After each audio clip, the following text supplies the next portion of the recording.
ગુજરાતની આસપાસ અત્યારે હાલ એક સાથે લગભગ 4 જેટલી વેધર સિસ્ટમ સક્રિય થઈ છે, જેને કારણે ગુજરાતમાં હળવોથી મધ્યમ વરસાદ પડી શકે છે અને એ બાદ ક્યાંક ભારે વરસાદ પડી શકે છે એવી શક્યતા છે। આજની આ વેધર અપડેટમાં સમજીશું કે આગામી 3 થી 4 દિવસનું વાતાવરણ કેવું રહેવાનું છે, ગુજરાતના કયા એવા જિલ્લાઓ છે કે જ્યાં ક્યાંક ભારે વરસાદ પડી શકે છે, તેની સાથે હવામાન નિષ્ણાંત પરેશ ગોસ્વામીની પણ શું આગાહી છે તે પણ સમજીએ। નમસ્કાર, તમે જોઈ રહ્યા છો નિર્ભય ન્યૂઝની વેધર અપડેટ અને હું છું હંસિની। વાત કરવામાં આવે ગુજરાતમાં આમ તો છેલ્લા ઘણા સમયથી આપણે જોતા આવે છે કે ચોમાસું છે તે નિષ્ક્રિય જોવા મળી રહ્યું છે, પણ હવે એક સાથે ગુજરાતની આસપાસ લગભગ 4 જેટલી વેધર સિસ્ટમ છે તે સક્રિય થઈ છે અને એને જ કારણે આ ચોમાસું ફરી એક વખત જામી શકે એવી શક્યતા છે। એક તરફ મોન્સૂન ટ્રફ છે, બીજી બાજુ વેસ્ટર્ન ડિસ્ટર્બન્સ છે, બંગાળની ખાડીની અંદર પણ એક સિસ્ટમ છે તે સક્રિય થઈ છે અને આ જ બધાને કારણે ક્યાંક ગુજરાતમાં આગામી દિવસમાં હળવોથી મધ્યમ વરસાદ પડશે અને એ બાદ ભારે વરસાદ પડી શકે છે એવી શક્યતા છે। હવે સમજી લઈએ કે આજના દિવસનું વાતાવરણ કેવું રહેવાનું છે। હવામાન વિભાગ દ્વારા પણ લગભગ આગામી 3 થી 4 દિવસ વરસાદની આગાહી કરવામાં આવી છે। આજના દિવસને લઈને હવામાન વિભાગે શું આગાહી કરી છે? આજે 17 તારીખ, અત્યારે હાલ લગભગ 12ની આસપાસનો સમય થયો છે। જે રીતે અહીંયા જોઈ શકાય છે એ રીતે આજે આખા ગુજરાતની અંદર ક્યાંક સાર્વત્રિક વરસાદ પડી શકે છે એવી સંભાવના છે, જેની અંદર સમજવાનો પ્રયત્ન કરીએ સૌરાષ્ટ્રથી। દેવભૂમિ, દ્વારકા, પોરબંદર, જૂનાગઢ, ગીર સોમનાથ અને દીવ છે, અમરેલી, ભાવનગર, રાજકોટ, જામનગર, મોરબી, સુરેન્દ્રનગર, બોટાદ, દક્ષિણ ગુજરાતનો આખો વિસ્તાર આવી ગયો। ઉત્તર ગુજરાતની અંદર પણ જે અત્યાર સુધી આગાહી નહોતી કરવામાં આવી ત્યાં પણ આજે ક્યાંક આગાહી જોવા મળી રહી છે। મધ્ય ગુજરાતની અંદર પણ ક્યાંક વરસાદ છે તે જોવા મળી રહ્યો છે। અત્યાર સુધીમાં આપણે જોયું હતું કે હવામાન વિભાગ દ્વારા લગભગ 4 જિલ્લાને છોડીને ઘણી બધી જગ્યાએ આગાહી કરવામાં આવી હતી, જેની અંદર કચ્છ છે, વાવ-થરાદ, બનાસકાંઠા, પાટણ, મહેસાણા અને એ બાદ જામનગર અને દેવભૂમિ, દ્વારકામાં ક્યાંક વરસાદ છે તે અત્યાર સુધી ઓછો જોવા મળતો હતો, પણ હવે જે રીતની આગાહી કરવામાં આવી છે આજના દિવસને લઈને, જેની અંદર સાફપણે એવું પણ દેખાઈ રહ્યું છે કે ક્યાંક આજે ગુજરાતમાં સાર્વત્રિક મેઘમહેર છે તે થઈ શકે છે।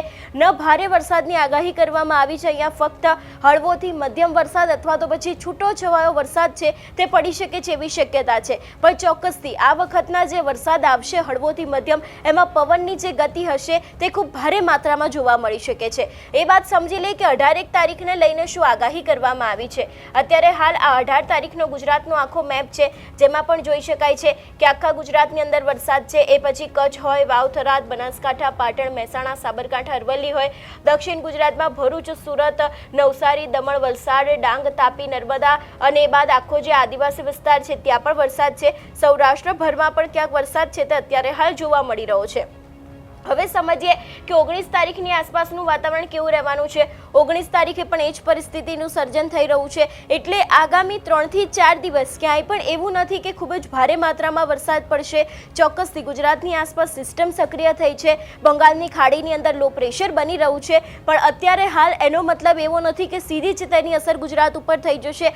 અસર કદાચ થશે પણ થોડા સમય બાદમાં થશે એવી પણ શક્યતાઓ છે। એટલે જે રીતે આપણે જોયું કે અત્યારે હાલ આ 19 તારીખની આસપાસનું વાતાવરણ છે એમાં પણ ગુજરાતની એ જ પરિસ્થિતિ જોવા મળી રહી છે। સૌરાષ્ટ્રની અંદર વરસાદ છે, દક્ષિણ ગુજરાતમાં વરસાદ છે, ઉત્તર ગુજરાતમાં વરસાદ જોવા મળી રહ્યો છે, કચ્છ છે ત્યાં પણ ક્યાંક વરસાદ છે તે અત્યારે હાલ જોવા મળી રહ્યો છે। એટલે જે રીતે અત્યારે હાલ આખું આ વાતાવરણ જોવા મળી રહ્યું છે, એક સાથે સિસ્ટમ તો સક્રિય થઈ છે પણ એની અસર આ મહિનાના અંત સુધીમાં થશે એવી શક્યતા છે। અત્યારે હાલ જે વરસાદી માહોલ ચાલી રહ્યો છે એમાં ભારે વરસાદની કોઈ જ શક્યતા નથી, હળવોથી મધ્યમ વરસાદ પડી શકે છે એવી આગાહી હવામાન વિભાગે પણ કરી છે અને જે હવામાન નિષ્ણાંતો છે એ લોકો દ્વારા પણ કરવામાં આવી છે। પણ એ બાદનો જે વરસાદનો રાઉન્ડ આવશે એ જ વરસાદના રાઉન્ડમાં ક્યાંક ભારે વરસાદ પડી શકે છે એવી સંભાવના છે। જો કે આ રાઉન્ડની શરૂઆત લગભગ એવું કહેવામાં આવ્યું હતું કે 15 જુલાઈની આસપાસ થઈ જશે, પણ આ વખતે આ રાઉન્ડ છે તે ક્યાંક પાછળ ખેંચાયો છે અને અત્યારના સમયગાળા દરમિયાન ફક્ત હળવાથી મધ્યમ વરસાદની આગાહી કરવામાં આવી છે અને એ બાદ ભારે વરસાદ પડશે એવી શક્યતા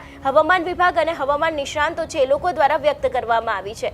હવે સમજી લે કે 20 તારીખની આસપાસનું વાતાવરણ કેવું રહેવાનું છે। 20 તારીખે દક્ષિણ ગુજરાત છે ત્યાં પણ ક્યાંક હવે થોડોક વરસાદ વધ્યો હોય એવું લાગી રહ્યું છે, જેની અંદર વડોદરા છે, છોટાઉદેપુર, ભરૂચ, નર્મદા, સુરત, તાપી, ડાંગ, નવસારી, દમણ અને વલસાડ છે, આ વિસ્તારોની અંદર ક્યાંક હવે વરસાદ છે તે ધીરે ધીરે વધ્યો છે અને એની જ સાથે ઉત્તર ગુજરાત, આ મધ્ય ગુજરાતના જે ભાગો છે, સૌરાષ્ટ્ર અને કચ્છમાં હળવોથી મધ્યમ વરસાદ 20 તારીખની આસપાસ પણ આપણને જોવા મળી રહ્યો છે। આખી આગાહી છે તે હવામાન વિભાગ દ્વારા કરવામાં આવી છે, એટલે ધીરે ધીરે હવે વરસાદનું જોર છે તે વધી રહ્યું છે. 21 તારીખની જો વાત કરવામાં આવે, પરિસ્થિતિ એ જ છે. દક્ષિણ ગુજરાતની અંદર ક્યાંક ભારે વરસાદ જોવા મળી શકે છે. એટલો બધો ભારે વરસાદ નહીં હોય, હા, પણ ચોક્કસથી બીજા જે જિલ્લાઓ છે એના કરતાં ક્યાંક અહીંયા ભારે વરસાદ જોવા મળી શકે છે. એ સિવાય સૌરાષ્ટ્ર, દક્ષિણ ગુજરાત, મધ્ય ગુજરાત અને જે કચ્છવાળો આખો ભાગ છે ત્યાં પણ ક્યાંક વરસાદ પડી શકે છે એવું અનુમાન લગાવવામાં આવ્યું છે. 22 તારીખની પરિસ્થિતિ પણ અત્યારે હાલ એ જ જોવા મળી રહી છે. એટલે લગભગ હજી સુધી એકાદ અઠવાડિયું છે તે પરિસ્થિતિને આવી જ રહેવાની છે. એમાં કોઈ જ ફેરફાર નથી આવવાનો. અમુક જગ્યાએ પવનની સાથે વરસાદ આવી શકે છે, ભારે પવનની સાથે હળવોથી મધ્યમ વરસાદ પડી શકે છે એવી સંભાવના વ્યક્ત કરવામાં આવી છે. હવે સમજી લઈએ વિંડીના માધ્યમથી કે આજના દિવસનું વાતાવરણ કેવું રહેવાનું છે. એટલે જે રીતે આમ તો વિંડીમાં પણ જોઈ શકાય છે કે ધીરે ધીરે આજે પવનો છે તે અત્યારે હાલ ફૂંકાઈ રહ્યા છે. અને આજે આખી આ બંગાળની ખાડી હતી જેની અંદર અત્યારે હાલ આ લો પ્રેશર બની રહ્યું છે અને એના જે વમણો છે તે ધીરે ધીરે અત્યારે હાલ બધે પ્રસરી રહ્યા છે અને એની અસર ક્યાંક આગામી સમયમાં ગુજરાત ઉપર જોવા મળી શકે છે. એવું નથી કે ચોક્કસથી થોડાક જ ટાઈમની અંદર એની અસર જોવા મળશે, પણ હા, ધીરે ધીરે ગુજરાત ઉપર તેની અસર થશે. આજના દિવસના વાતાવરણની વાત કરવામાં આવે, સૌરાષ્ટ્રથી સમજીએ, પોરબંદર, વેરાવળ, જૂનાગઢ, જામનગર, રાજકોટ અને મોરબી છે. ભારે વરસાદની કોઈ જ શક્યતા નથી. હળવોથી મધ્યમ વરસાદ પવનની સાથે આવી શકે છે. મહુવા અને ભાવનગરની આસપાસના વિસ્તારોમાં ક્યાંક હળવોથી મધ્યમ વરસાદ જોઈ શકાય છે. એ બાદની વાત કરવામાં આવે અમદાવાદની આસપાસમાં પણ ક્યાંક જે રીતે આપણે જોયું કે વરસાદ જોઈ શકાય છે. વડોદરામાં આજના દિવસે હળવોથી મધ્યમ વરસાદ છે. ગોધરામાં વરસાદ જોવા મળી રહ્યો છે. દક્ષિણ ગુજરાતમાં જે વરસાદનું જોર બતાવવામાં આવ્યું છે એટલું વરસાદ ક્યાંય જોવા નથી મળતો. ચોક્કસથી એની અસર આ વખતે મધ્ય ગુજરાતમાં ક્યાંક વધારે થતી હોય એવું લાગી રહ્યું છે. પણ એની સાથે જે રીતના અત્યારે હાલ આ વમણો જોઈ શકાય છે કે આ વમણો એટલે કે જે ઠંડા પવનો છે તે ભારે માત્રામાં ફૂંકાઈ શકે છે એવી શક્યતા હાલ પૂરતી આપણે વિંડીના માધ્યમથી જોઈ રહ્યા છે.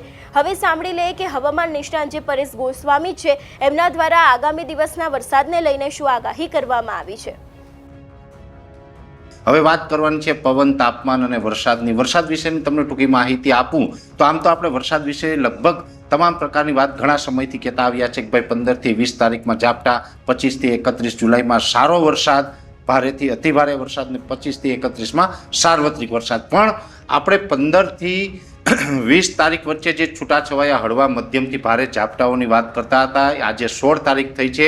ગઈકાલે 15 જુલાઈ 2026થી આ ઝાપટાઓની શરૂઆત થઈ ગઈ છે. ઘણી જગ્યાએ ઝાપટાઓ નોંધાયા છે. આજે 16 તારીખ અને અષાઢી બીજના દિવસે પણ રાપર વિસ્તાર હોય કે રાજકોટ સહિતના ઘણા બધા વિસ્તાર દક્ષિણ ગુજરાતનાથી લઈ અને અષાઢી બીજે પણ છૂટાછવાયા ઝાપટા નોંધાયા છે. હવે આ ઝાપટાની જે શરૂઆત થઈ છે એમાં આમ તો જે મોન્સૂન ઓફશોર ટ્રફ છે સક્રિય થવાનો હતો એને કારણે ઝાપટા પડવાના હતા. એ મોન્સૂન ઓફશોર ટ્રફ સક્રિય થઈ ચૂક્યો છે અને અત્યારે એક આપણા ગુજરાત ઉપર યુએસી પણ સક્રિય છે, એટલે કે અપર એર સાયક્લોનિક પણ સક્રિય થયું છે. પણ એ અપર એર સાયક્લોનિક સર્ક્યુલેશન છે એ ખૂબ નબળું છે, એટલે આમાં આપણે 15 થી 20 તારીખમાં કોઈ ભારે વરસાદ નહીં પણ છૂટાછવાયા હળવા મધ્યમ ઝાપટા પડવાના છે. પછી એકાદ સેન્ટરમાં કદાચ સારું ઝાપટું કે વધારે વરસાદ પડે એ વાત અલગ રહેશે. બાકી છૂટાછવાયા ઝાપટા છે, મોટા વરસાદની આશા રાખવાની નથી. 25 થી 31માં સારો વરસાદ થશે. એટલે વરસાદ વિશેની ઘણા સમયથી આપણે જે વાત કરતા હતા એ કન્ટિન્યુ છે, એમાં કોઈ ફેરફાર હજુ થયો નથી, એટલે એ જ પ્રકારે થવાની શક્યતાઓ છે.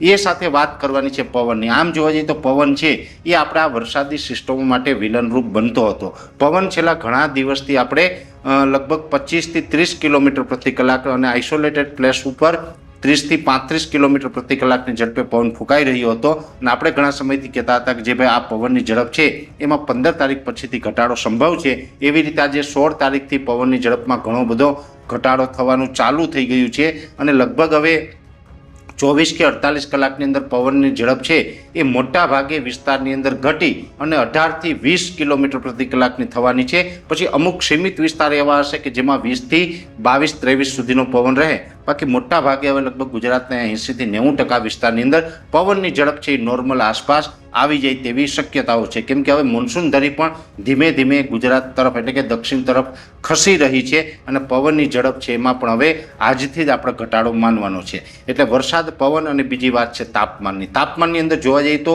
આજે 8 જુલાઈએ વરસાદનો રાઉન્ડ ગુજરાતમાં પૂર્ણ થયો. એ પછીથી તાપમાન ધીમે ધીમે ઉચકાયું હતું. તાપમાન ઉચકાયું એટલે લગભગ 28 થી 32 ડિગ્રીની રેન્જમાં તાપમાન જોવા મળ્યું અને અમુક વિસ્તારની અંદર જે હીટ શહેરો છે એની અંદર 34 ડિગ્રી સુધી તાપમાન જોવા મળ્યું. પણ હવે તાપમાનમાં પણ ઘટાડો થવાનો છે. આવતીકાલથી એવરેજ તાપમાન છે 30 ડિગ્રી કરતાં નીચું આવે તેવી શક્યતાઓ છે. જે 32 ડિગ્રી 33 ડિગ્રી કે અમુક જગ્યાએ 34 ડિગ્રી હતું એ તમામ વિસ્તારોની અંદર ધીમે ધીમે તાપમાન ઘટી અને 30 ડિગ્રી કરતાં નીચું. અને હવે આ તાપમાન છે લગભગ સંપૂર્ણ જુલાઈ મહિનો પૂર્ણ થાય ત્યાં સુધી ઉચકાવાનું નથી.